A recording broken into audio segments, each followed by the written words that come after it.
What's up guys, in this video I will guide you on how to connect a PS5 controller to your LG Smart TV, and the process is quite simple. First things first, you want to get your LG TV remote control. It doesn't matter the type or model of LG TV you have, just go ahead and press on the settings button on your remote control, or you can just navigate to the settings icon, usually at the top right corner of your LG TV. So I'll just navigate to the settings icon at the top. Over here, click on settings. And once the settings opens up at the left hand side, you want to just scroll down continuously until you get to the all settings option. Select that.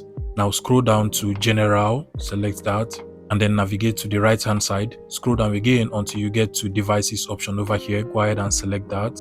Come over here and click on external devices, and you're going to see the option to connect Bluetooth controller. Just go ahead and select that, and automatically your LG TV will start to search for available Bluetooth controllers it can actually connect to. Now you want to go ahead and get your PS5 controller, which is over here, and you want to put it on pairing mode as well. So you want to just long press on the PlayStation button and the share button together for 5 seconds. So just press on the PlayStation button and the share button together until you see a light starts to blink on your PS5 controller. And as you can see, there is a blue light blinking on my PS5 controller now. Now you want to go ahead and search for Bluetooth devices. It has actually stopped searching, so click on search again so that you can start searching, and you can literally see this Bluetooth game controller. So you want to go ahead and select that using your LG remote control. I will just scroll down to it over here and then just select the Bluetooth controller.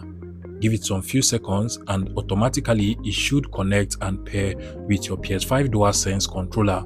If you find this video useful, please make sure you smash the like button and subscribe to this YouTube channel, guys.